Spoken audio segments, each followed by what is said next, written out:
So, very interesting person you are, and you have accomplished a lot in your life. But what a lot of guests I like to ask where they started off as a child and what were some of their early interests, your hobbies growing up in that elementary and middle school age?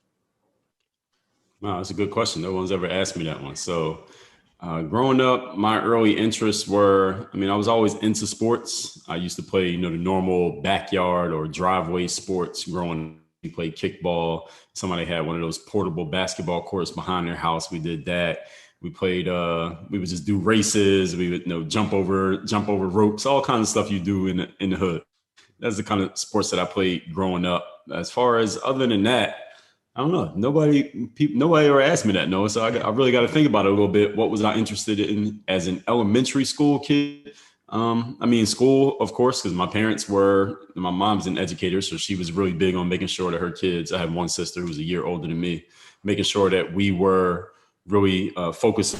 And she had been a teacher herself, so she knew exactly, how to teach. She was probably better than the teachers as far as teaching. So we had a really good foundation when it came to reading and writing and things like that. Sister went on to be like a star academically, going to all the best schools, skipping grades and all that stuff. I was good enough. I was talented, but I never really super applied myself at the school level. Once to other stuff, like, hanging with the other kids who weren't into that stuff, sports, girls, all that kind of stuff. Mhm. So growing up, what was I mostly focused on, or what was I mostly interested in? Always had a bend towards learning. I was always into reading and writing, even before I would be able to have articulated it. But I would say that pretty much was some of it. That's the best I can think of. But if I think of something else, I'll come back to that. Okay. Now, just if you listen to your podcast or YouTube videos, you're very good at Mm. speaking. Did you do any speaking or Thank you. public speaking kind of stuff when you were a child, middle school, high school age, talent shows or anything like that? Well, I'll tell you two stories. So when I was in maybe second grade, I don't know how I got this idea. I had to ask my mom about it, maybe, but I ended up running for class treasurer. So Mhm. this is in elementary school. So our elementary was first grade to fifth grade.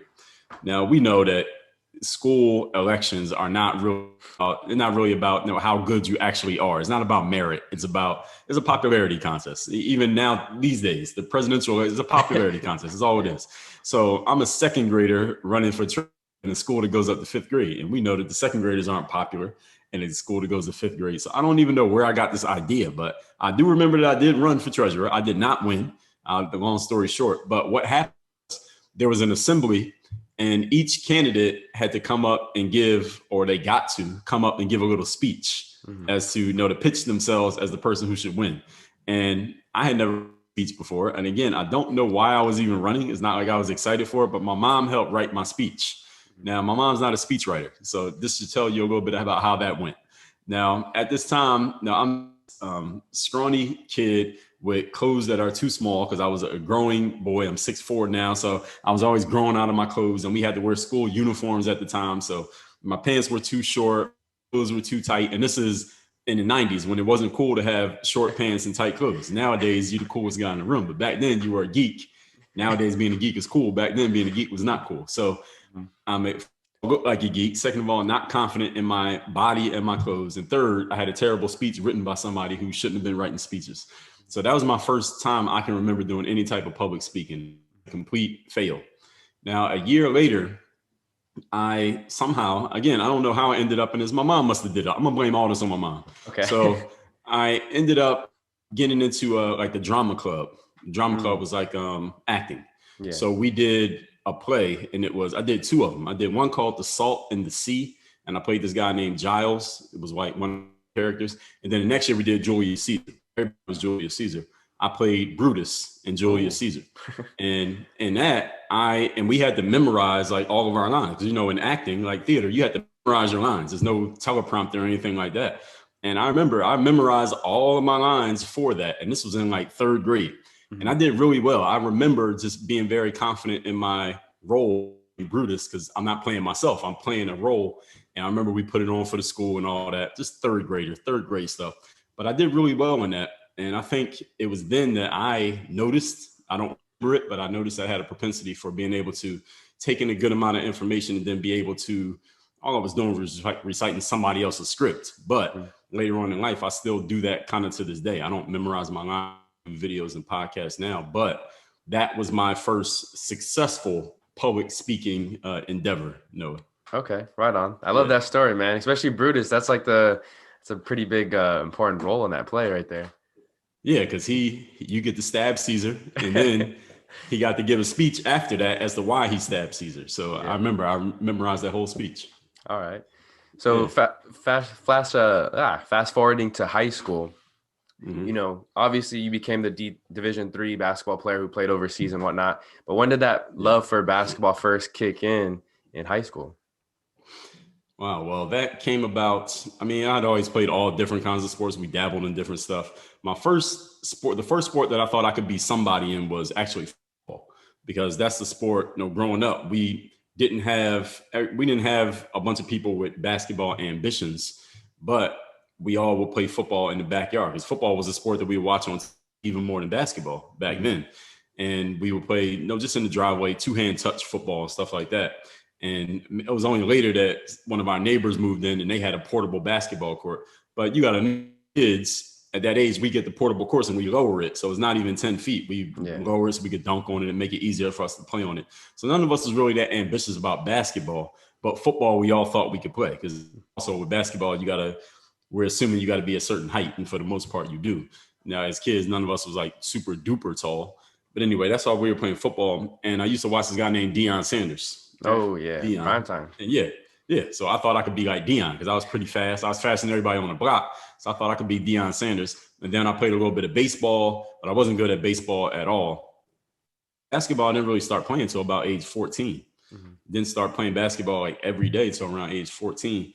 And it was around probably age 16 when I still wasn't on my high school team yet, because I got cut 3 didn't even play till my last year and sat the bench that year. Around age 16, I got the idea that I want to be a professional basketball player.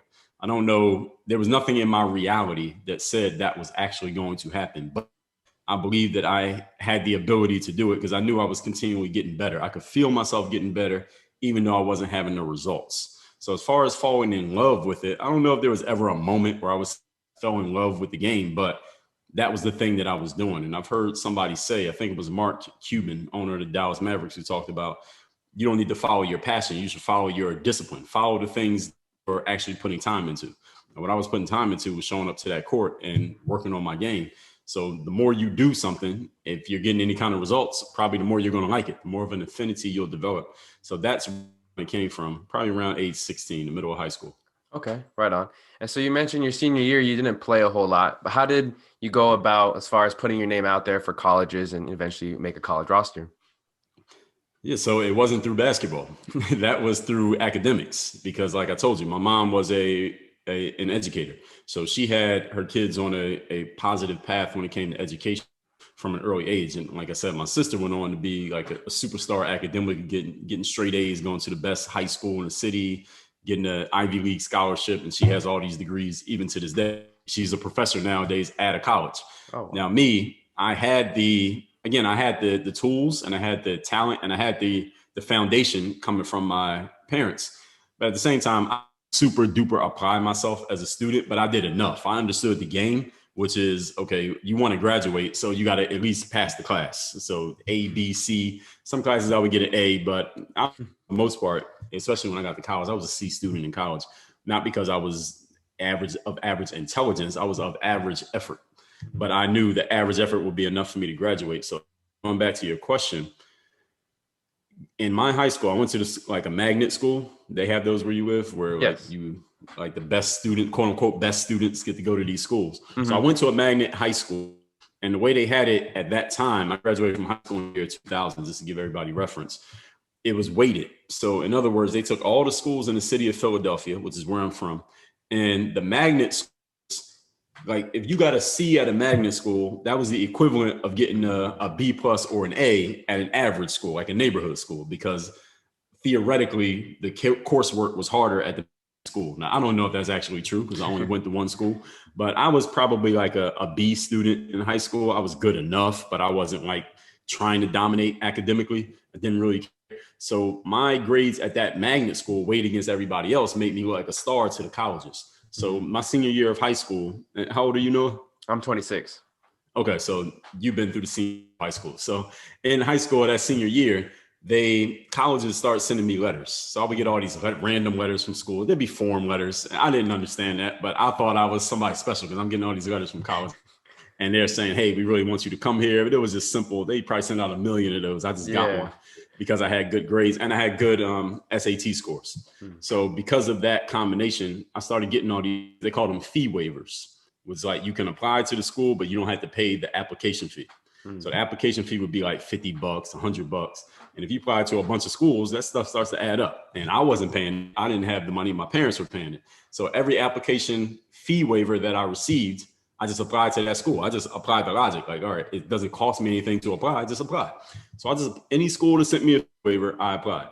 Now, in my high school, they had a standard of sending every student to college. They would roast, hey, 100% of our students go on to college, or they get accepted at least. So we had this bulletin board at the counselor's office that had every senior, and it had a list of every school you had been accepted to. So I started looking at that, like it was like competition for me. I was like, all right, I'm gonna get accepted to the most colleges. So even though you can only go to one, right? So I just started applying to every school that sent me the fee waiver. I got accepted to like 13 colleges because I was just applying everywhere. And I remember I got accepted to this school called David Lipscomb University or David Lipscomb College. And it was in the middle of Tennessee, like redneck Hick County, Tennessee. And I went to high school in North Philadelphia. So we hardly had any white people in school except for the teachers. And I remember telling one of the counselors, because I got accepted to this school and I was looking at their brochure. They would send me brochures. You know, it has all the beautiful pictures of the campus. Right. I was like, yeah, I want to go here. I want to go to Lipscomb University. I don't even remember being out of the state of Pennsylvania. I want to go to Tennessee. And the counselor was a white woman. And it was funny because she would just laugh and say, like, you go there, you're going to be experiencing shock. You're not even going to know what hit you get out there. Mm-hmm. And she didn't say it in so many words, but I kind of got what she was trying to say. Like, yo, you're going to school in North Philadelphia. You want to go to Tennessee.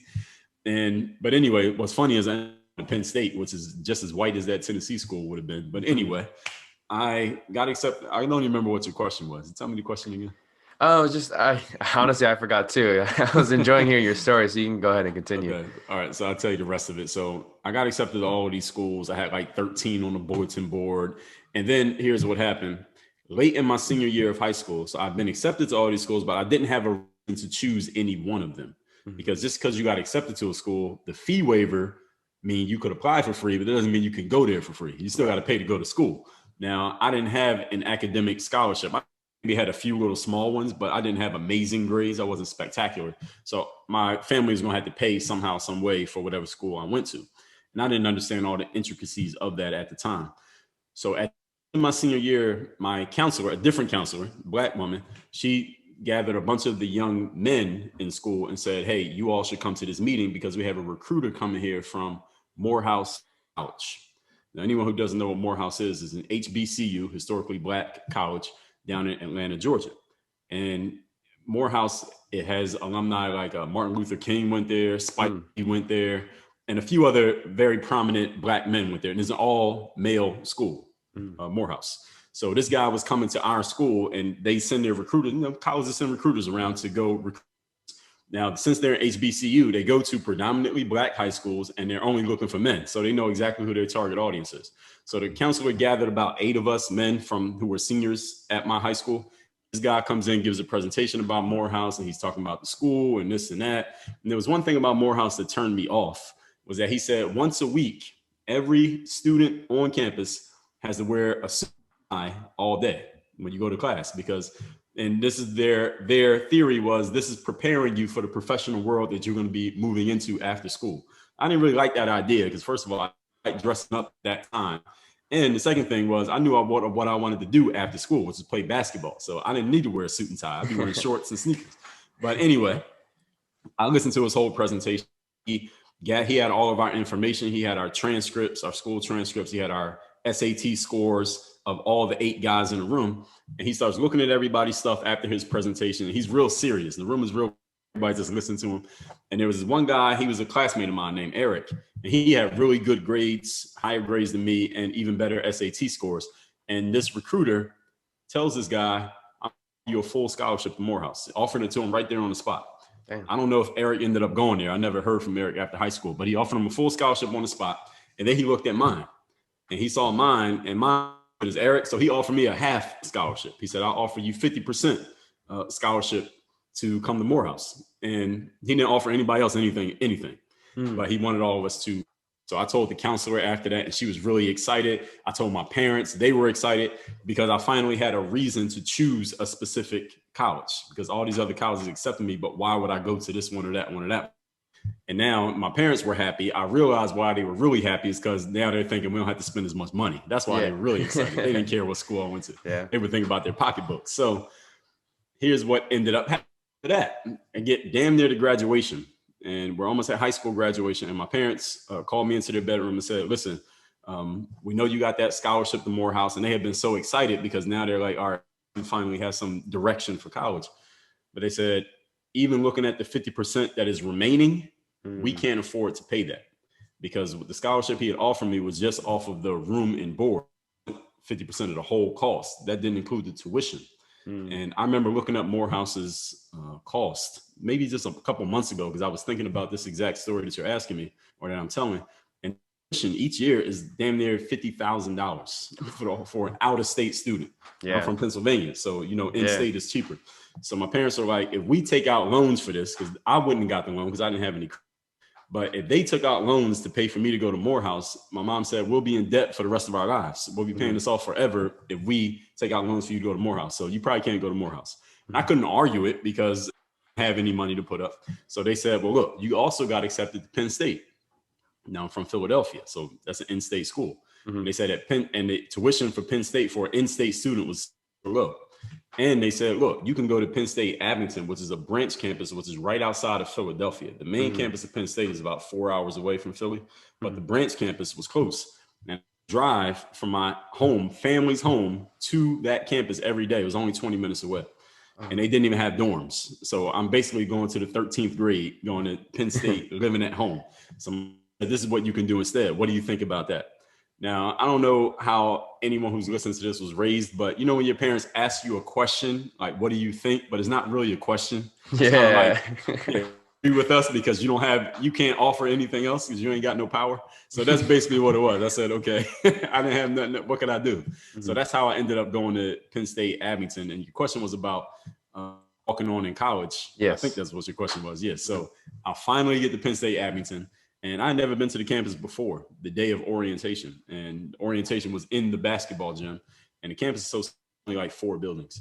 So walking on, for those who don't know what that means, it means nobody knows you. You don't have a scholarship. You just literally walk in and try to prove yourself. So that's what I did. The first day of campus, I saw where first day of school, where the gym was. I found out what time everybody came to play basketball. I figured the basketball team players would have to come through there at some point because there's only one gym. Yeah. And I just kept showing up to the gym every day, just playing with whoever was in there, just random dudes who had no business playing basketball. I was just playing with them. Finally, the basketball team players showed up and, they asked like, hey, are there any new guys here who we should be paying attention to? And I had started to catch some people's eyes. And that's how I got my foot in the door. And then basketball tryouts or practices started and the coaches saw me and they said, all right, this guy's on the team. It wasn't really that hard of a situation because the campus was pretty small. And I ended up being a starter freshman year of college, go figure, after I sat on the bench in high school. So that's how I got into walking on in college. No, it's a long story, but that's how it happened.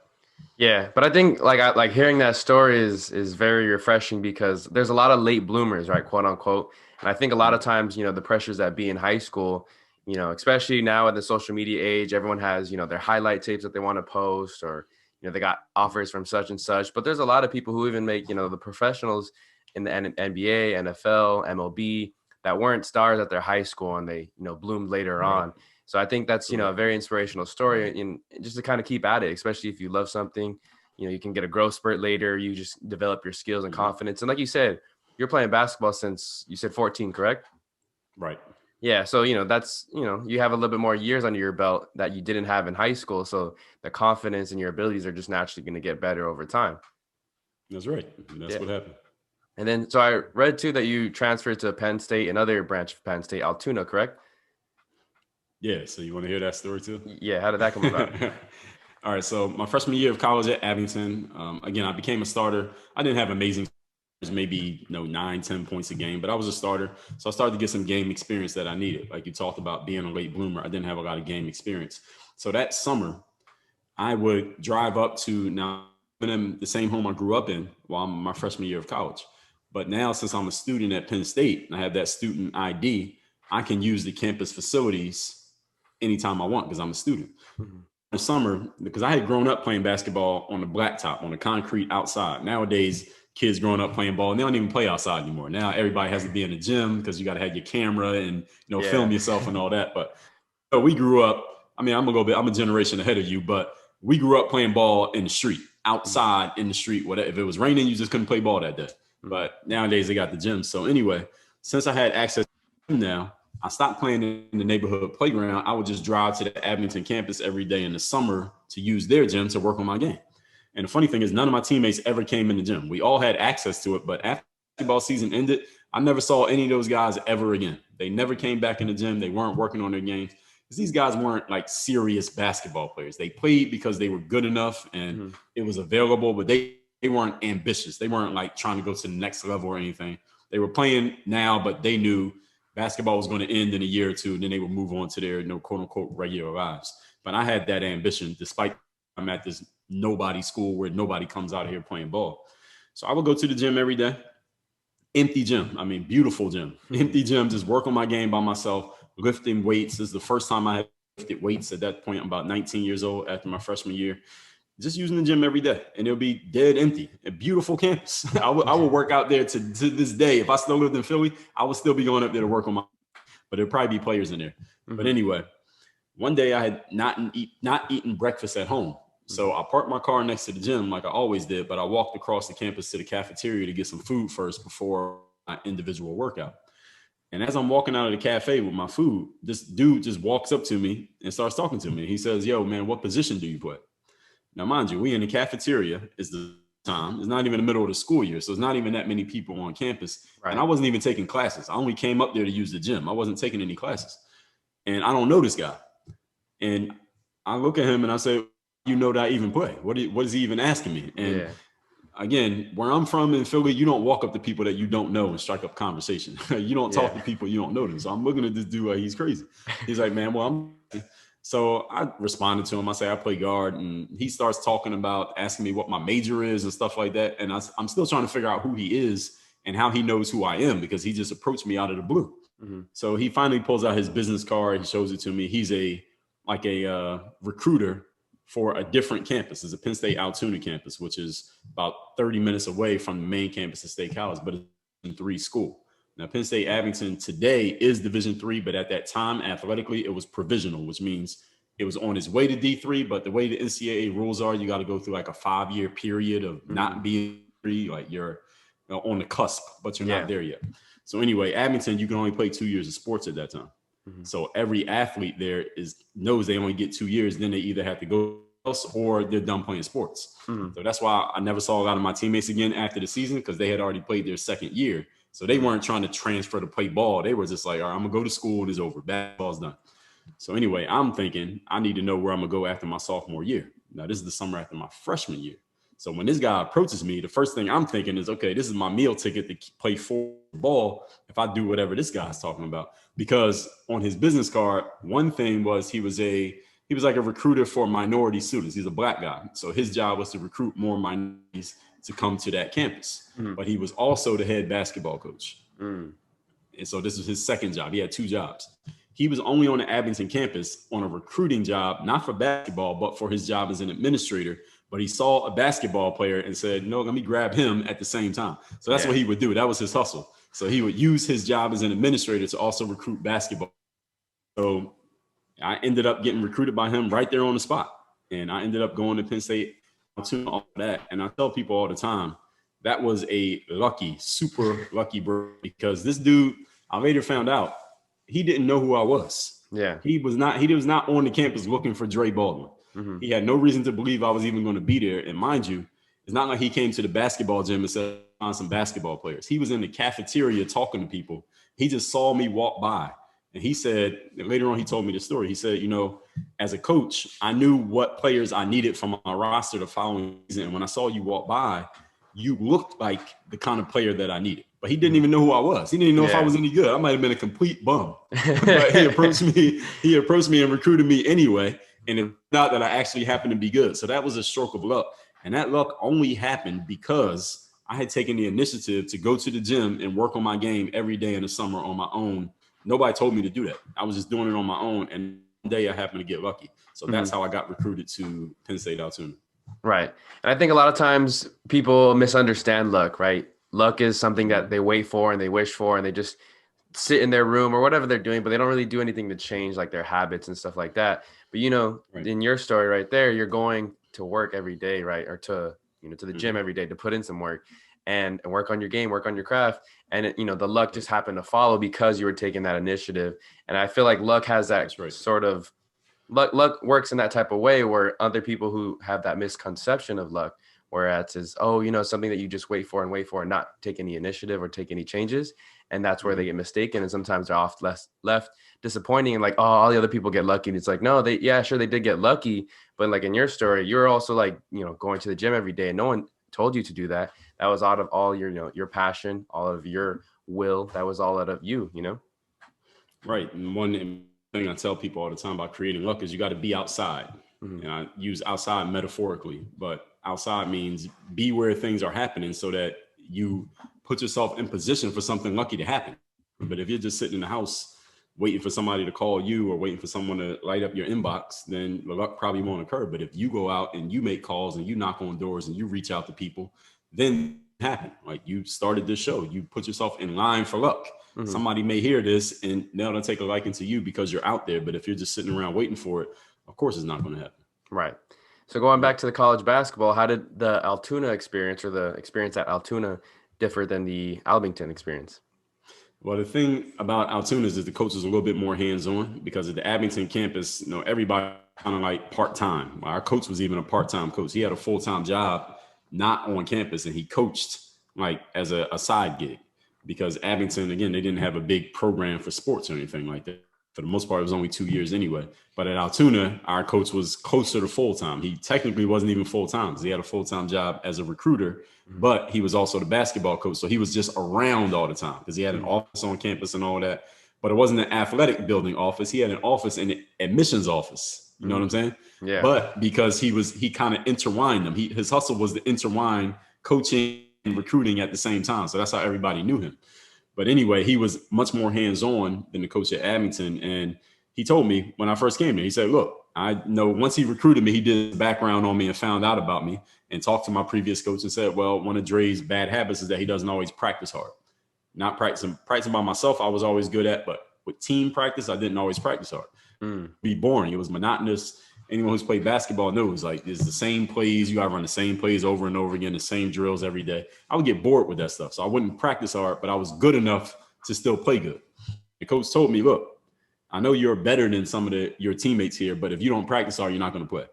And he wasn't lying because when I didn't practice hard, I didn't play. And I played, but I didn't play as much as I should that year. I probably should have been the leading scorer on the team and all that. But I ended up being like 8th in minutes per game on the roster. Just because my bad practice habits. I only started one game. It was the last game in the playoffs. I finally started practicing hard, and I finally earned the starting spot. But last game of the year, we lost in the playoffs.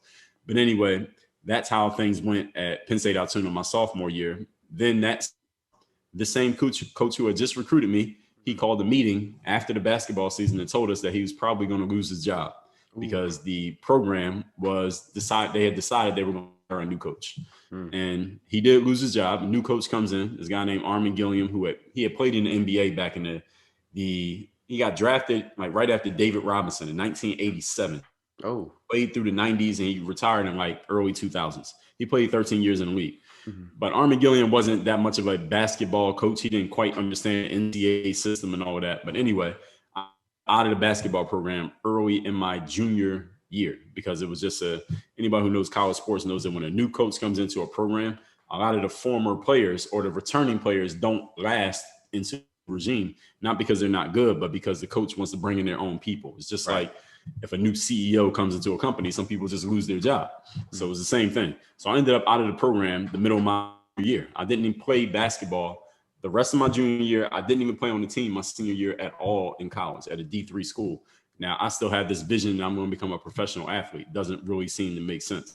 But no, I was still friends with guys on the basketball team. My roommate was on the basketball team. These guys are still my best friends to this very day. So I was still, everybody knew me as a basketball player, even though I wasn't even on the basketball team. So it was just like that. I did play intramurals, which is like where you play against other guys on campus. I won the championship in intramurals. So I always tell people that. So even though I didn't play my senior year, I did win the championship. I averaged like 40 points a game playing against guys who, selling used cars the next year. Yeah. I did my thing in intramurals, and we would play pickup. One thing that we did start doing is me and a couple of my teammates, a couple had aspirations of playing pro basketball. So now I'm gonna get around guys with some ambitions, even though we're all at a D3 school. But we would go play pickup against whoever. Everybody in the city of Altoona knows we would go leagues. We would go any gym we heard that guys were playing ball who could play. We would show up and we would play against them. We play in all kinds of leagues, any kind of tournament. And because where we were in the middle of the state of Pennsylvania, a lot of people wouldn't notice if you're not from Pennsylvania, but there are a lot of colleges around there. Mm-hmm. So we're at D3 Penn State Altoona, but D1 Penn State main campus is 45 minutes away from us. So we would drive up every Friday and we would play pickup in their gym. Now, Penn State's main campus has like 80,000 students. Yeah. So they have an intramural building that has like 8 full courts, and everybody show up and play pickup there. And we just started showing up. And what we would do, we would have on our practice jerseys from our campus every day when we're playing, because guys would see us and they're like, these dudes look like they can play. And they would look at us like, I've seen these guys before. Who are they? So they started to notice us, and they saw our practice jerseys. They're like, oh, they go to the Altoona campus. So up there in State College, words start getting around like, yo, these random dudes go to our campus are coming up here playing pickup and winning. Like, yo. And so what happened is, after a couple of weeks of us showing up, these other guys, they're not even on the basketball team at Penn State, mind you. They're just like regular campus guys, but they like basketball. So they start bringing more and more people. Each week they start coming with more people because they're like, yo, we can't let these dudes come to our campus and be running the gym on our campus. So they start trying to beat us, and we would be beating them. And at first we were clashing with them. They were really trying to like punk us because they're like, yo, you can't come on our turf and beat us. But eventually we became cool with those guys. And then word eventually got around to the basketball team, the D1 basketball team at Penn State. And it wasn't even just the men's team, the women's team as well. Because at this time, the women's basketball team was ranked top 10 in the nation. They had a few players that ended up playing in the WNBA. Wow. So the girls, and anybody who doesn't know, I'm sure the WNBA does this, but college basketball absolutely does this. The basketball team will recruit male basketball players, not from the team, but males, to come practice against them, so the girls can kind of like get tougher playing against men, because the men are a little bit more physical, can run faster, jump high, theoretically speaking. Okay, shout out to the female players. Yes. So they would come to the intramural gym, the women's basketball team, to play against males, and they'd be winning. And these girls could play. This is top nation team. These are not some sissy girls. They could actually play, and they would be beating people. And then they ended up playing against us. We would beat them though. And then the men's basketball team started coming in the gym, and they didn't always show up to the gym because, mind you, at a Division I campus, a big school like Penn State or USC or UCLA or Texas, they have their own facility. Like if you're on the basketball team, you don't ever have to play against a regular if you don't want to. You could go into the basketball only facility that nobody else can come in and practice all you want. But they would show up to the intramural building and play against whoever because they just wanted some competition. They get used to looking at themselves and playing by themselves. So they would just show up. And then when word started getting around that these random dudes from Altoona were showing up on their campus, they start coming in there.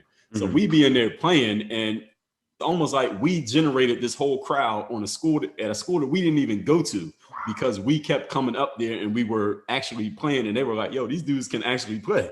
And everybody knows that the Altoona campus is D3 school. So they're assuming D3, these guys can't play. But then when they saw us play, they're like, yo, these guys can actually go.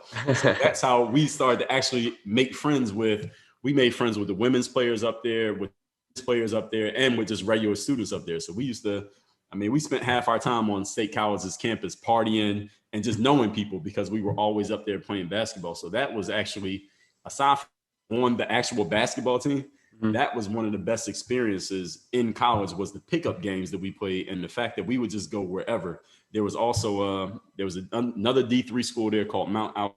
We would play pickup with those guys. Mm-hmm. We would just drive to their campus and just show up and just play. Mm-hmm. There was another D1 school called St. Francis College, which Mm-hmm. is not as big as Penn State, but it's D1. We would Mm-hmm. pick up with those guys. We went to their gym and played pickup with them. So we would just play with whoever. And the good thing was at that time, Noah, was that a couple of my teammates, and we all ended up happening to be at a D3 at the same time. Normal D3 basketball players do not think the way that we were thinking. So it was just an amazing confluence of events that we all ended up at the same place at the same time. But I'm the type of guy who I was so ambitious in basketball. I'm like, wherever I hear there are players who can play, I'm going to show up and play, and let's just see what happens. I don't care who it is, where it is, I'm showing up. Most D3 players, and I know because I played with them, not ambitious about basketball. They played in high school. They have enough talent. They can make the team at a D3. There's not a lot of talent there. It's not like this is deep talent pool. It's not like the dream team. You got to beat out somebody who can actually go to the team. And they weren't ambitious. When the basketball season ended, you didn't see them again. You never saw them again until the next year because they didn't play pickup every day. Wow. They weren't guys who would come early because we play pickup at 6 o'clock every day. 6:15, guys are straddling in the gym. They're not sure if they want to play or not. But I had a couple of teammates. We were like serious about it. And when we noticed that our own teammates weren't coming to the gym to play pickup on our campus, we're like, all right, forget these guys. Let's go to somebody else's campus and play with some serious players. And that's why we started doing that. And that's how we started meeting people. But that was the best experience, just being able to do that. Yeah, that sounds awesome. And I think the biggest thing you could take away from that is not waiting for opportunities, but taking opportunities into your own hand, right? And like junior and senior year, obviously because of the coaching change, it didn't work out for you to play on the, the actual school's team. But you just said, screw it. Like, I'm going to go out to all these other campuses and you kind of build your buzz that way. And I feel like that probably did a whole lot for your confidence as far as, on the court, because now all these other people are paying attention. You got kids on these bigger campus. Knowing who you are, and that guy has to be a good feeling. Yeah, it showed me that I was capable of playing with those guys. Now, I don't know if I could play with them every day. I didn't to prove it yet, but it showed me even when I just got a little, I might make a play or block somebody's shot or score on them. I'm like, all right, I can play with these guys. And that gave me a ton of confidence. And I wouldn't have gotten that confidence just playing against 3 players on my own campus. I need to play against players who could actually play. So how does the journey to playing overseas begin after you finish college?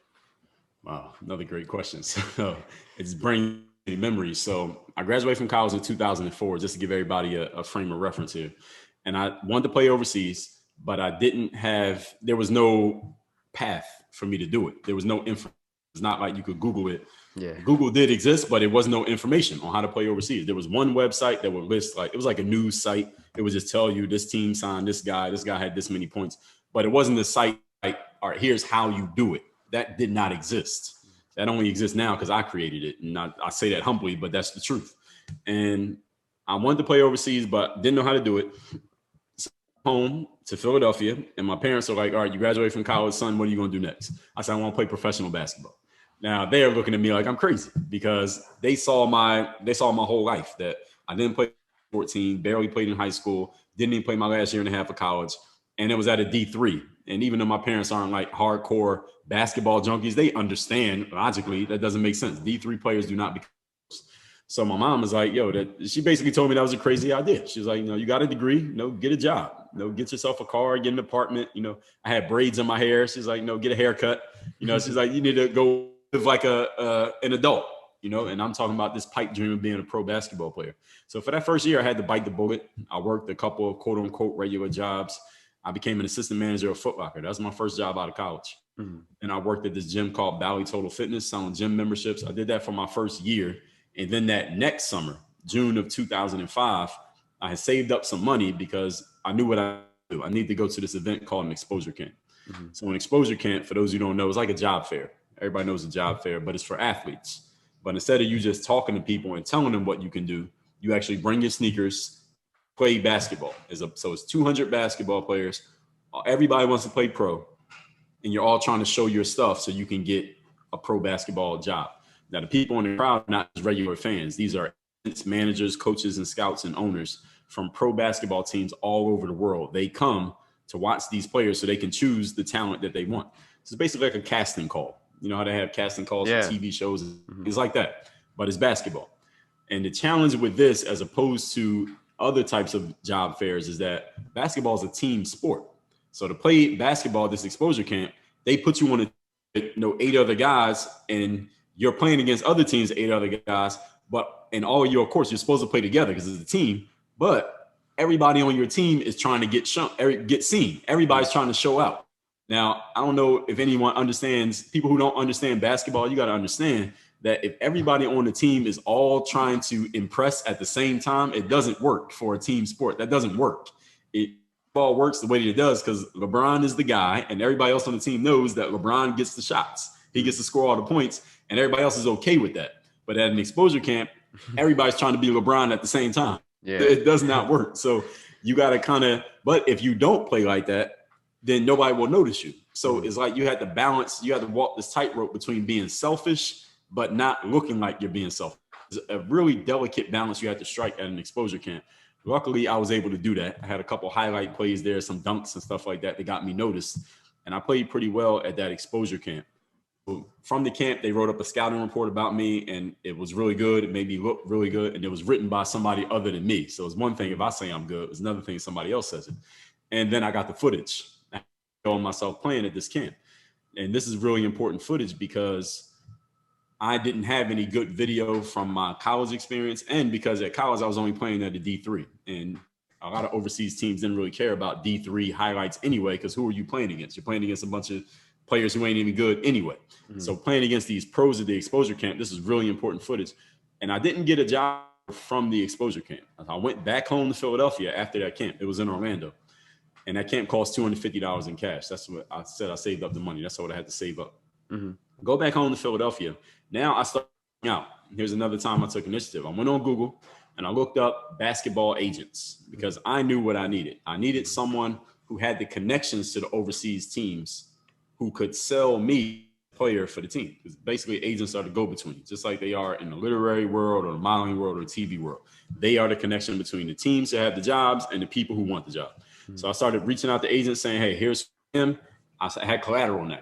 Here's my scouting report. Here's my game footage. Or I told them I would send them game footage because this is not YouTube. This is before YouTube. Yeah. It's a VHS tape. All right. So VHS tape. I told any agent who would respond to me, I will mail you a physical copy of my tape. That's how it was back then. So I reached out to about 60 agents, footage to about 20 of them. One agent was interested in signing me. He signed me, and he's the one who got my career started. He helped me get a job in Kaunas, Lithuania. That's how I started playing basketball overseas. Mm. So was there a big culture shock moving from Pennsylvania to another part of the world in Lithuania? No. So my high school counselor was wrong.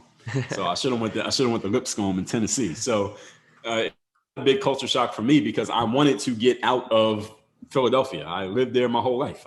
That's why I wanted to go away to college. And I ended up going away. I mean, the Penn State wasn't that far away, but I wanted to go away to the rest of the world because, I mean, we did have TV back then. I saw that there was a lot of stuff going on outside of the environment that I was from. I said there's all different kinds of people and all different kinds of places, but everybody around me growing up left. They never went anywhere. So I'm like, I want to get out of here and do something else. So when I got the chance to go to Lithuania, I jumped at it. I said, yeah, I want to go as far as possible and just see what's going on. And I get to play basketball at the same time. No culture shock whatsoever. All right. So after Lithuania, how long were you there? And then did you bounce around between other countries and get to, I guess, sightsee and travel a little bit more of the world? No, did I? That's all I did was bounce around. Yeah, I bounced around for 10 years. So, man, after Lithuania, I was there for a couple months, came back home to the United States, and then I got a job working overnight at a supermarket at this point. That's probably my lowest point in my whole career when I was working overnight at that supermarket because it's a lonely job, it's a boring job. All you're doing is stocking the shelves with all the stuff that people bought during the day, you're stocking the shelves. That was a terrible job. Luckily, I only had it for about 2 weeks because my agent called me. He got me another job playing for this traveling team in the United States. I've been in like every state in America because with this traveling, we were like North Dakota, Wyoming, Texas, Colorado. We were everywhere in the western side of America, and I've been in a lot of places on the east side of America.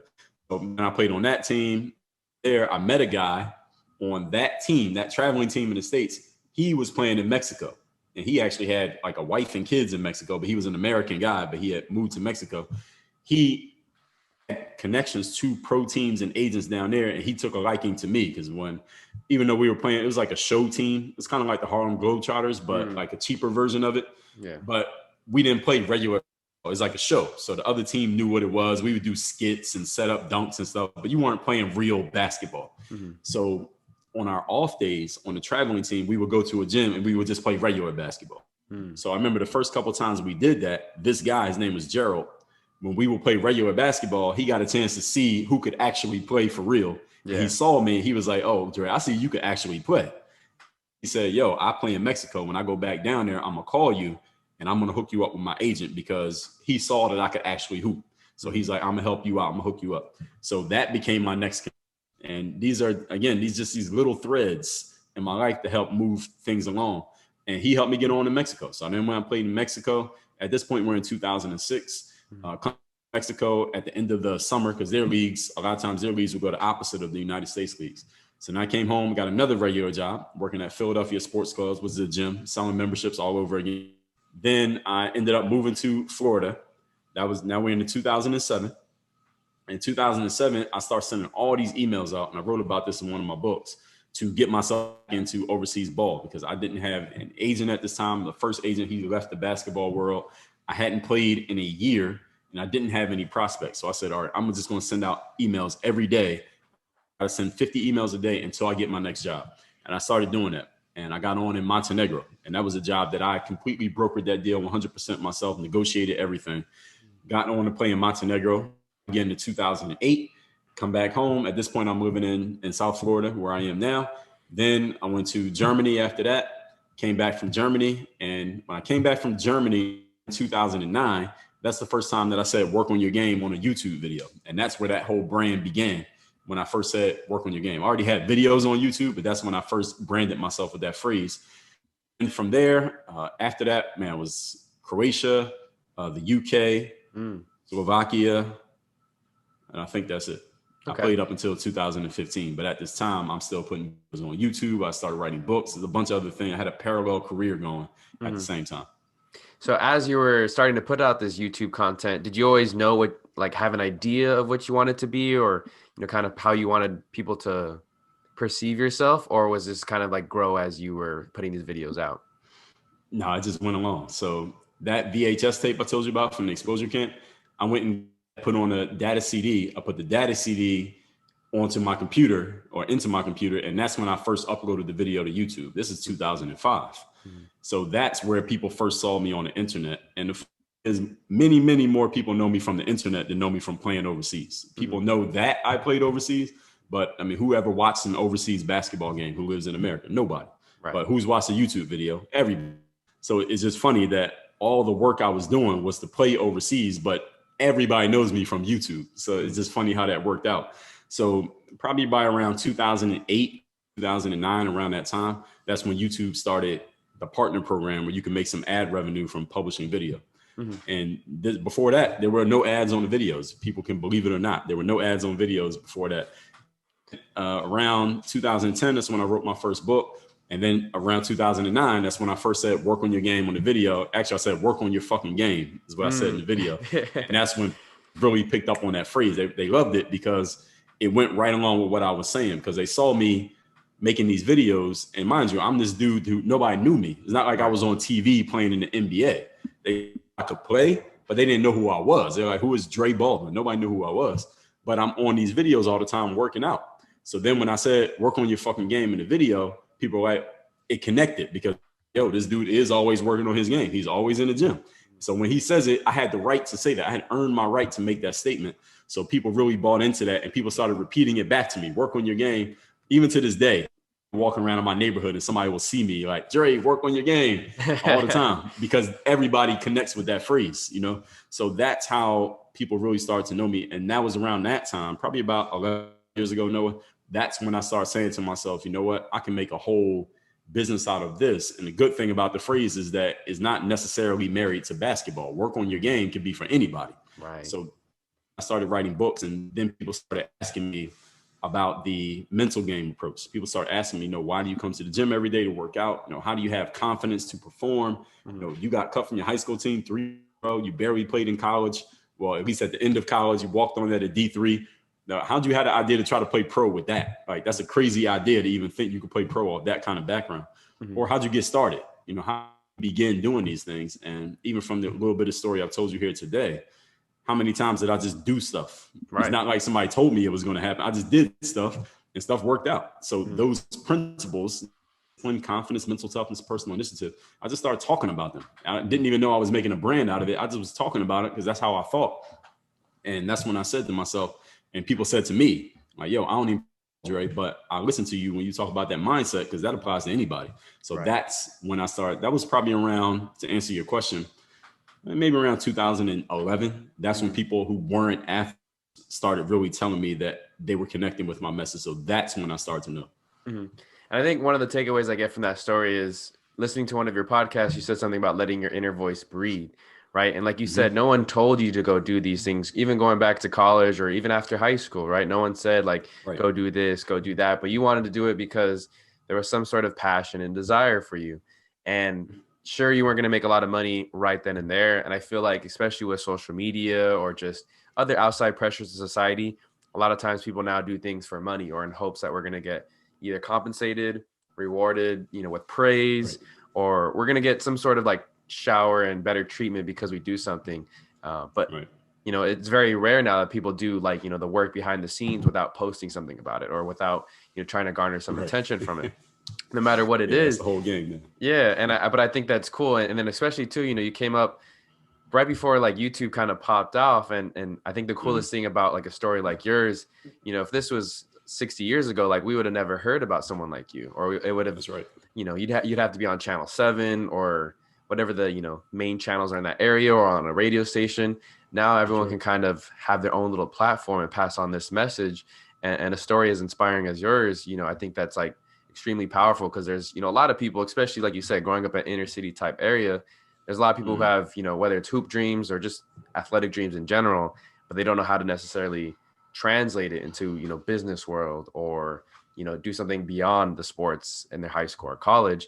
But, you know, you're right there is like, I feel like is a good example for people to learn from, especially, you know, kids in lower or poor communities, you know? Absolutely. And the good thing these days is that we have people like yourself who are translating that for people. So people can understand, hey, here's how I can take my circumstance and get into something. Whereas my generation, we were first kind of trying to figure it out. I mean, people in my generation, not like we're, you know, middle age, but we had to kind of figure it out.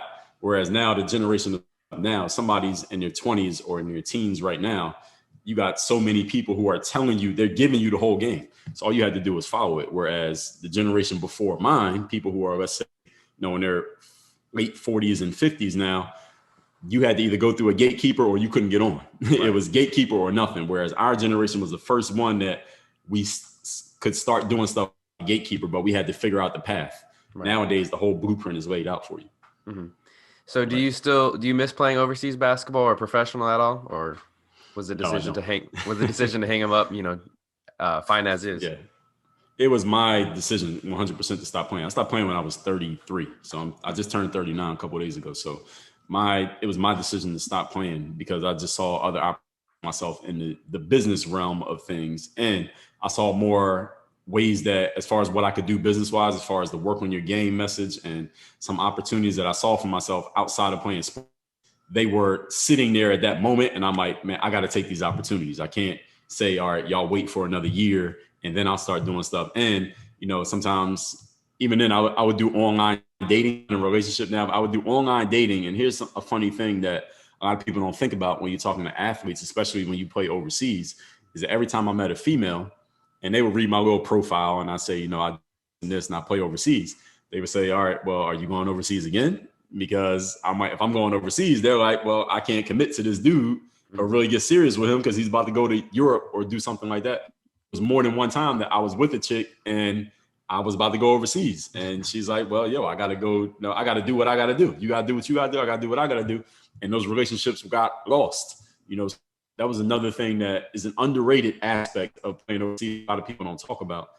And you know, especially when you're single, of course. So that it was just an opportunity for me to move on as far as not playing. Also physically, at some point, you just don't want to do the work anymore, and Kobe Bryant, when he retired his last season, before the season, he put out that letter, Dear Basketball, Mm. and they made it into a movie. But when he put out the letter, it said in there, look, mentally, I can just keep playing forever, but I can't keep putting my body through this. Mhm. At some point, you just don't do the work. The thing about being a professional athlete is the games are the easy part. So when you watch, I don't know when we're going to put this out, so I won't say the event is coming out, so I don't want to date your show. But let's say you watch a football or an NBA games. The games are the fun. All right, that's the fun part of being a pro athlete is everything else that makes an athlete retire. No athlete retires because they get tired of playing in the games. They get tired of the training, the ice tubs, the foam roll, the sports massages, the injuries, the recoveries, their trainer making them do stuff. They get tired of that stuff. That's the stuff that makes you stop playing sports. It is the games. If all it was the games, we wouldn't be talking right now because I'll be playing at this exact moment. Okay, right on. Yeah. So after you retire in 2015, you already said that you had a book out. You already said that you were doing stuff on YouTube. But when did the Right. work on your game, did that, I guess, kind of say kick into a higher gear as soon as you retire, or did you take some time off, or what was your plan after that? No, I didn't take any time off. I went straight into it. So I wrote my first book in 2010. So 2015, I think I maybe had 4 or 5 books ish around that time. Then into that next year or two, between 2015 and 2017, I probably wrote another like 10 because I had a lot of ideas for what I wanted to do, but now I had the space and I had the time to write about it. And I had this audience. I had an audience of people who had already bought into me. And I didn't know exactly what I was doing. I definitely didn't know business structure or any of that stuff. I was really just good at creating products and selling them directly. That's what I was good at. And now over the years, I've learned more stuff about how to actually structure business. So for me, when I stopped playing, it was full speed ahead. Now I'm a full-time entrepreneur. I just went straight into that. And I knew it was a lot that I needed to learn because I was at that point 33 years old. So in the world, and I tell this to athletes all the time, especially those who are pros and they're trying to get into business, y'all have to understand that if you're 35 and you just stopped playing and now you want to be an entrepreneur, you're competing with people who they've been an entrepreneur since they got out of college. Right. So the whole time you've been playing football or baseball, they've been learning business and you weren't doing any of that. So you're 10 years behind them, even though you're the same age, 10 years ahead of you. And I had to humble myself and look at myself the exact same way. So I still consider myself relatively new in the business world because I was playing sports. I was putting out products and videos and stuff, but I'm a full-time business person. Whereas these people have been in business since they were 19, 22. I just got into business. So I'm still learning. Mm-hmm. Right on. Okay. So you said that you had a lot of ideas. You wrote a lot of books. Did it ever become like overwhelming, or how did you, I guess, space out your work so that you didn't have overlapping ideas and get, overwhelmed with certain things? I always have overlapping ideas, even to this day. I got a lot of overlapping ideas. The key thing to know is just prioritizing, just deciding what's the most important thing we're going to do now, and then what's the most important thing we're going to do next. There's 100 ideas that if I could clone myself 99 times, we'd work on all of them at the same time. But for now, we just have to decide what is the most important thing we can do right now in terms of our business. Then we work on that. As soon as that's done, then we work on the next thing, then the next thing, and the next thing. So that's just a discipline. Okay, awesome. And then recently I've been, watching a lot of TikToks, I feel like the past 2-3 years, and I happen to come across the ones that you've done, or not TikToks, TED Talks, my bad. And TED Talk. I was about to say, I'm not on TikTok. Yeah, TED Talk, excuse me. Okay. They sound Same very thing, similar. man. Yeah. Yeah. But how did the opportunity for you come about for you to speak at those TED Talks? Here's another one. So I remember I was listening to Tim Ferriss podcast, and he had this guy on there named Derek Sivers. And Derek Sivers is the author himself. He created this company called CD Baby. I don't know if you're familiar with it, but I think they sold years ago. They used to package and sell CDs for independent musicians back in the early days before we had streaming and all of that. And he sold the company for several $1 million. I think tens of millions of dollars, maybe hundreds of millions. I don't remember the number. But anyway, Derek was on the show with Tim Ferriss. This is around 2004. So at this point, I'm already thinking about getting out of basketball. I know that I'm soon to be out of the game. And one of the things Derek said on the show was, look, anybody who wants to reach out to me, and Tim Ferriss only has people on that show who are very well known, big audiences. And Derek says, anybody who wants to reach out to me, ask me any questions about how I did what I did or questions about business, I'm open to answering those questions. And the reason why he was open is because Derek, when he his company and he made all that money, he basically, I don't know, you would call him retired, but he doesn't do something specifically business-wise these days. He took his money and said, I want to travel the world with my, my family and whatever, and just enjoy life. Like, he's not one of these type A CEOs who's always doing something new and trying to make more and more money. He said, I got the money. Now I just want to live life. So what he does is, he still talks about this to this day, he responds to every email. If you email him, he will write you back. And mind you, this is a well-known dude. I'm sure this dude gets 100 emails a day, but he responds. So he said, email me. So I emailed, and I know how to talk to people. So I sold myself. I told him that I was a fan of his work, which I was. I wasn't lying, that I had read his stuff. I heard him on Tim Ferriss, and I told him why I was reaching out. I said, listen, sports, and I let him know I've already done some things. I got all these videos on YouTube. I've written these books, but I want to learn how I can get into like that thought leadership space where I'm like known as a person who's an expert on some type of intellectual property. I'm known in basketball, but I knew I didn't want to just stay in basketball. How can I get known and be, do speaking gigs and stuff like that? He wrote me back like the next day, maybe the same day. He said to me, look, you probably want to start, maybe try to do a TED talk. And he said, TEDx, which is like the local organized TED events. So there's probably TED events where you live, there are TED events where I live, and those independently organized, but they all follow the same format. So he told me to go find a local TED talk where I live. And I just followed his advice. I did what he told me to do. Another thing that a lot of people don't do. Yeah. For advice, you give it to them, then they don't do it. So anyway, I did what he told me to do.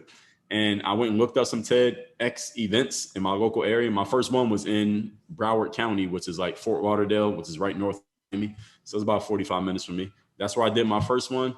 I did another one in South Florida. Then I did one in Vegas, and I did one in North Dakota, believe it or not, because I just took initiative. I took initiative, came up with my idea. What am I going to talk about? I sold myself in order to get chosen, and I went and gave those talks. And nowadays, people know me for giving those talks. And then if I mention it, that's a credibility piece.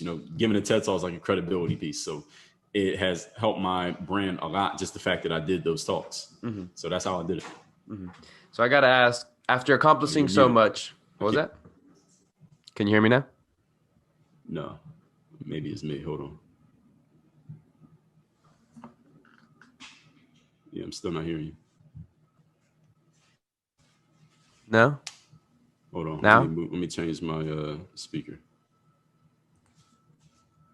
I'm trying. Yeah. So I got to ask. Ooh. So I got to ask, after accomplishing so much between your books, playing overseas, your YouTube channel, TED Talks, everything, what keeps you motivated to just keep pushing out more content and just to keep pushing out your message? Man, what keeps me going is most of the world doesn't know about my message. That's one of the biggest things. You probably, I don't know, but I don't think you heard of me before I to you. I don't think a lot of your audience knew who I was, before I initially reached out to you, which means that this message still has not, spread the way that it needs to spread. I feel like there should be many, many more people should know about this message. And I see work on your game. I think work on your game can become, how Nike has just do it for athletes. I think work on your game can be like the just do it when it comes to personal development. So, and it's far, far from being that right now. So it's my job, since that's my message I created, I branded it, I own it, it's my job to get it out to more people. And that means, finding like yourself and anywhere where I can get my message out to people who are open to it and want to hear it, benefit from it. I gotta get that message out. So that means that means an interview, that means a podcast episode of my own, that means whatever I gotta do, it's my job to get it out. What are some of the bigger challenges that you have faced in, trying to put your message out there, being an entrepreneur and having all these different outlets and lanes? The question one more time? Yeah. I only caught. No, it's all good. I just said, what were some of the bigger obstacles that you may have faced as far as, pursuing this lane and the many different lanes that you have and being an entrepreneur and getting your message out there? Well, one of the biggest obstacles is, honestly, nowadays with so many people everybody has a platform, and you want one, and you can have one person can have 10 platforms, is now you have to kind of cut through. You have to cut through all the people who are sharing their message and really get people's attention. So one of the important things with that is really just figuring out exactly who you want to reach, how you want to reach them, and what you want to get to them. Because when I pick up I remember just this morning, I was about to shave and I'm looking at my phone. I'm like, damn, what do I want to listen to? Do I want to watch listen to one of these YouTube videos that I got saved? Do I want to listen to one of these podcast episodes? Do I want to finish this audio book? I got all these different options. And every day there's 1,000 new books coming out, 100,000 podcast episodes, 200,000 YouTube videos.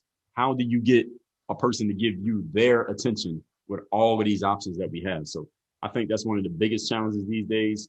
And then on top of that is really just nailing down your messaging. What exactly do you want people to take away from what you're giving them? Because when someone gives you their attention, it doesn't mean you're going to keep it. That they give you their attention for a little bit, but if you don't do something to hook them in and keep them listening, you might lose that person just as quickly as you gain them. So you got to really nail down what that message is and what you want people to get. Mhm. And you hit the nail on the head too. It can be sometimes overwhelming to have all the different outlets and all the different things that we can listen to, all the different things that you could read. Because I remember when I was in college too, a professor brought it up, just I believe this was 2016 she was bringing up, but like out of Mm-hmm. all the books that came out just in 2016 alone, it would have taken over 300 plus years to read them all. And it's like, Right. that's just one year. There's books from Right. every other year. So it can kind of get overwhelming. But I think what you're going back to what you were saying earlier is prioritizing, right? Because you had the different ideas for books, you were playing overseas, you had your YouTube content, TED Talks, but it's just about prioritizing, what message you want to get across. And I think a biggest thing too, especially if you want to create change in your life, you have to do, prioritize things that are a little bit outside your comfort zone, right? Because if you prioritize the stuff that you're comfortable with and the stuff that you might, it might make you feel better. And there's times for that as well too. But if you want to see some change, it's good to like venture outside of your comfort zone as well.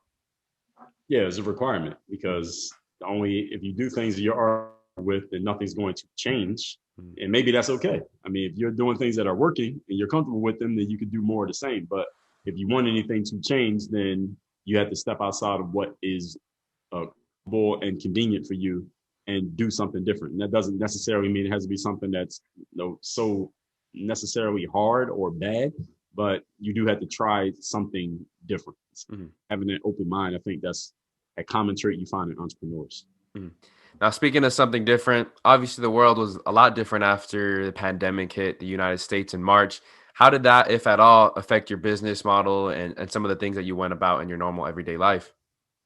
Well, I do a lot of professional speaking. So with the pandemic, there was no speaking. Like all 2020, there were no professional speaking gigs. I mean, there are some through Zoom, but I'm not really. I couldn't get excited about doing the Zoom speaking gig. So really, what I got to do is really focus a lot on my internal stuff, like my list building, making sure my funnels are in place, putting products in certain areas, interviewing my audience, finding out exactly who I am serving and what exactly they want from me, which may not necessarily be the same thing as I think I'm giving to them. Really finding that out and really just asking myself, where exactly do I see my business ideally? What do I ideally want to do? Is there things that I can do and maybe they work, but what do I really want to do? What's my business look like? And really getting a chance to focus on that since there wasn't really much business traveling we could do last year. So I think this year, or at least going into later this year, I think that stuff will start to, and any entrepreneur who looked at things the way that I looked at it, I think will be in a better space when things do come back because they'll have more structure and a better rhyme and reason to what they're doing in Mhm. business. Okay. Okay. So what are some goals that you have for this? You already mentioned later this year, but what are some other goals that you have in 2021, whether it be personal or with your business?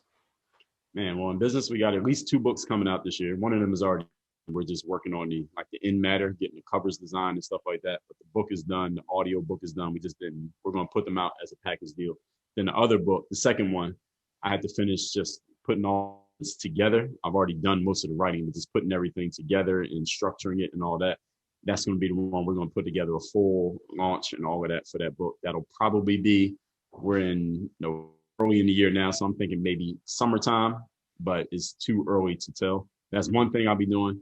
Then just looking at seeing where the professional speaking slash events business is because I do great to speak to a live audience, and I much rather do it in person than do it on video. So seeing where the opportunities will be for me to speak to live audiences, because I love doing that. So hopefully we can get to that by the summer, but we'll see. I mean, we don't know, like you said, with the pandemic.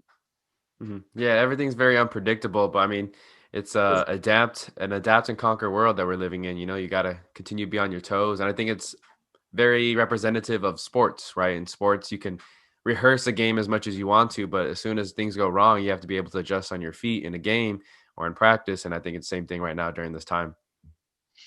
Yeah, you're absolutely right. I think in the last over the last 12 months, that's exactly what we've all had to do. Even if you weren't ready for it, you ain't have a choice. hmm Now Yeah, with the books, do you have any title or do you have the titles in line already for those two books coming out this year? That way the audience can kind of maybe check those out. I do, but I can't tell you. Okay. All right. No worries. Can't tell you yet. But if anybody wants to get one of my books, I do have a few people can get. And if you are all right, well, I can share with that later or now, whatever. Yeah, go ahead now and share some of the book titles that you have out. Okay. Are we on video Yes, or we're on audio? video. Okay. So this right here is called The Mirror of Motivation. I keep it on my desk because I'm always talking about this book. So this is the subtitle is The Self Guide to Self Discipline. This is the first book of mine that anyone should read. If you've never heard of me before, you should start with this. Even if you're an athlete, start. The reason why you start with this one because our philosophy is four principles: discipline, confidence, mental toughness, personal initiative. This is the self guide to discipline. And the reason why you want this book because it's really hard to kind of sell a book, tell people this discipline. The only people who are looking for a book on discipline are usually people who already have it. So why would you want this book otherwise? It's because everyone who's listening, if you've been sitting here listening to this conversation for us, you probably have goals. You have things you want to achieve in life. And most people understand that you can't get something for nothing, right? You know, you have to do some work to achieve a goal.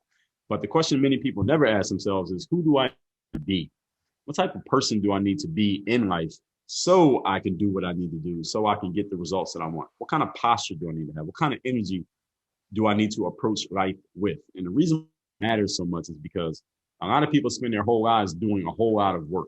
They work hard every day, no hustling, team, no sleep, grinding, all of that stuff. But they're still not getting the results that they, even though they're doing all the work. And they may have a great strategy. The reason why it doesn't work is because they never ask themselves who they need to be. When you change who you are being as a person, the actions automatically come with it. Just like I said, I'm a person who's in great shape.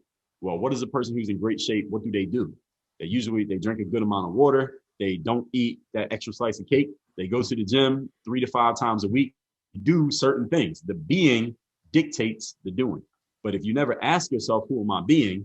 It doesn't matter what you do, you're not going to get the results. So this book is not me telling you what to do. That doesn't make sense. It's not me telling you who to be. That also doesn't make sense.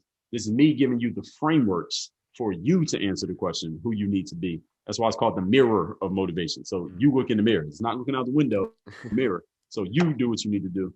I'll give you the book for free. Yes, the physical book. All you do is cover the shipping. I will ship it to you wherever you're at. You just go to mirrorofmotivation.com. That's the title of the book without the word mirrorofmotivation.com. That's where you get this book free. Wonderful. Wonderful. Thank you for sharing that. Any other books in the past that you think, because you said that should be the first book that we read. Any other books that you'd like to recommend off the top of your head? Well, I found if I give people more than one, they forget all of them. So Okay. we'll stick with that one. But here's the thing. We got the whole thing processed out. We got a whole sales. So when you go get this book, trust me, you'll find out about the other ones because we're going to offer them all to you. So you'll know about the other ones. Start with this one though, and then we'll take you to the next one. We will walk you through it so you don't have to remember. All right. Sounds good. So as we wrap things up towards the end of the interview, I like to ask these introspective questions to kind of help the audience to get to know you a little bit better. So the first one I'm going to ask is, if you could talk to any person or multiple people, dead or alive, who would you want to talk to the most? I would talk to some of my virtual mentors. My virtual mentors all come from the entertainment industry. So they'd be Sean Combs, Sean Carter, and Curtis Jackson. So people know them by their stage, Puff Daddy, Jay-Z, 50 Cent. Okay. And I mention those guys as my virtual mentors, even though I don't do music. And it's because they had to build a business. You know, as an athlete, you really have to build a business. These days, every athlete talks about that, how they're a CEO and more than an athlete and all that. But as an athlete, all the structure is made for you. LeBron James doesn't have to market the Lakers. He doesn't sell any tickets. He doesn't have to organize the events. He doesn't have to secure the venue. He doesn't have to do anything. All he has to do is show up and play. And there's all this infrastructure that sets all that up for him. Mm-hmm. In the entertainment industry, you have all the business up on your own. You had to do the marketing, the promotion. You had to find the talent. You had to sell the tickets. You had to create the product. You had to make sure people are doing what they're supposed to do. You got to make sure everyone's in the space they're supposed to be in. Literally the CEO. And those three guys, again, I'm from a little bit older generation. So any of y'all who was Noah's age are like, those guys is old. Why are you talking about them? Well, I'm older than y'all. So that's why those are that when I was growing up in the 90s, these were the guys. And they built businesses to the point that none of them really makes music anymore, but they're all still relevant to this day because of what they've done as business people. So I've always the business side of what they did, not necessarily their talent. Because again, I'm not trying to rap or make a video, but the business side of it, I definitely respect. And from our culture of color, those have been they have become the prominent people that we see who have created success, not just off of their talent, but they had to have a business mind in order to do it. Mm-hmm. Whereas in the sports world, athletes get mad at me when I say this, but I'm an athlete, so I can say it. We hit the genetic lottery. I'm 6'4". I got all this fast twitch muscle fiber. I had 39-inch vertical. You can't work for that. Mm-hmm. Work for that. I didn't train for it. I just had it. Had I been 5'7", how tall were you, Noah? I'm 5'10", so all right, there you go. So had I been Noah's height, I wouldn't have been a basketball player. Probably not. And because I hit that, I was able to make it in sports. And in our culture, a lot of people come up thinking that being an athlete is the only way to go. But if you don't hit that genetics, you ain't making it. Mm-hmm. So, but in the music world, entertainment world, you can, no matter how tall you are, if you have the business mind. So that's why those guys. Yeah. And those guys, it was cool to see the growth of them real quick too, just to add on to that. Like 50 Cent, I was a big fan. I was still in elementary, middle school age, but I remember, buying G-Unit shoes and then the right. Rocco wear with Jay-Z. Obviously, exactly. All those guys were so influential, even to our generation. We were just a little younger. But yeah, those are definitely three people I'd want to talk to. They had the whole culture attention, no matter what age you were. Mm-hmm. Exactly. Yeah. Exactly. Right. So next question, if you could have any toppings on a pizza, what would they be? Ooh, on a pizza. That's a good question. I might get a pizza today, as a matter of fact. So I'm going to go with, and even though I'm vegan with an asterisk. On the weekend, I'm not vegan. So I'm going to go with pepperoni, sausage. I like sausage. The only thing is when you get pepperoni and sausage, is so much grease. Sometimes the pizza gets too greasy. It depends on who makes it. They got to make it right. But I'll go with those two. You got to pat it down with a paper towel or something before you eat it. Yeah, exactly. I hate that. I don't like when there's all that on the pizza. Yeah. Okay. Yeah. Now, if you were stranded on an island, but food and water were provided, what are 3 things you'd like to bring to pass the time? How long am I there? Let's just say, let's say 2 years. All right. I'm stuck there for 2 years. Uh-huh. Damn. A laptop that's Wi-Fi connected. Okay. If I got that, then I'll be able to connect with the world and I could live stream and stuff every day. So I won't be, am I by myself? It's just me? You can bring people too. Some people have, brought people in the past. You can also package things. So if you wanted to bring like a basketball and a basketball hoop, that could be one thing instead of, 2 different ones. No, I ain't playing no basketball, but I'll probably take a walk every day. That'll be my exercise. But I need a laptop that's Wi-Fi connected. Mm-hmm. That'll be one thing. If I'm definitely stranded for 2 years for sure, and then I'll be gone, then I would say boat equipment. But since I'm going to be there for 2 years no matter what, then I won't bring a boat. I could do damn near everything from that laptop. Food and water is provided. I don't know. I would have to think about what else. Damn, a laptop would pretty much do everything that I need. I would have to think. I'm gonna have to take a rain check on the other 2 answers. I don't know. Okay. All right. Sounds good. We'll let you think about that one. I guess we'll say a phone. Okay. It's pretty much the same thing. All right. I'll bring a person. Actually, I'll bring a person. Yeah, I'll bring my girlfriend with me. She'll keep me company. We'll really get to know each other. Yeah, right. Yeah. A lot of one-on-one time. Exactly. All right. So 2 more questions. If you could be reincarnated to any animal, what would you want to be reincarnated as? I'd be an eagle. I like birds. So I can fly. I can see the bird's eye view literally of the whole world. And I like watching, I see the little Instagram when the birds fly down into the water and they just grab a fish. They just pluck the fish right out of the water from all the way up in the sky. I'm like, how do they have that kind of timing? So yeah, I would be an eagle. I want to be I think an eagle is at the top of the thing, right? Eagles don't have predators. So I'll be one of those birds that nobody preys on them. So yeah, eagle. There you go. Yeah. And like you said, just like watching some of those Animal Planet videos of like the birds scooping up the fish, man, they're pretty majestic. It's kind of cool to watch that, like, especially like late at night. Right? Yeah. And I watch enough of them that now when I go to my Explore tab on Instagram, that's all I see is animal videos. Oh, nice. they used to show me girls with no clothes on, but now it's just animals. Hey, you gotta fix up your algorithm. Yep. Yeah, exactly. You All watch right. two of them, then that's all they show you. Right. Right. Yeah. So, so the last question, if you could give any advice to your younger self, what would it be? Invest in personal development as soon as possible. Mhm. That's something that my parents didn't really, I don't think they really into personal development like that. I didn't know what it was called, but I was always drawn as a kid. Back before Amazon took over, we used to go to, I mean, they still have bookstores, but not as much as they used to. I used to actually go in bookstores and that's our books before they were digital. And I would always be attracted to two sections, the sports section and the human psychology. That's what they used to call it, human psychology. Then it morphed into, they start calling it self-help. And nowadays they call it personal development, professional development, but it's the same thing. It's just about the mindset of people, how we think, how we can alter our thinking, and how thinking leads to actions. So I'd always been into that. It wasn't until I was maybe 21, I heard someone use that phrase, personal development. And then when I understood what it was, oh, this is like I could read these books or go to these events or listen to this person, and that person will help me think different and make me a more valuable person. All I got to do is just read it or listen to it. I said, I'll do this forever. So, and now this is what I do for a living, personal development. So I wish I had known about it when I was first started reading, when I was 7, 8 years old. But I Mhm. learned about it so I was maybe 21. But we'll make up for lost time. All right. Well said. Yeah, This has been a lot of fun. Really appreciate you again for taking the time out of your day to record this. Before you go ahead and plug your website, your book, or anything else that you'd like to promote. sure. Well, I'm on all the social media platforms. So anyone who's listening, whatever platform you prefer, just look my name up. I'm on there. My homepage, my personal webpage is allday.com. You won't forget that. You can just look it up. And I'll give you one more thing because again, I found when I give people too many things, they forget them. Mirrorofmotivation.com. You can just start here. If you just go here, claim your free this book. Everything else that I'm doing, you'll know about because then I have you on my email list. You'll get my emails, you'll get my new articles. I tell you about my podcast. Everything else that I'm doing, my whole ecosystem, you will find out about.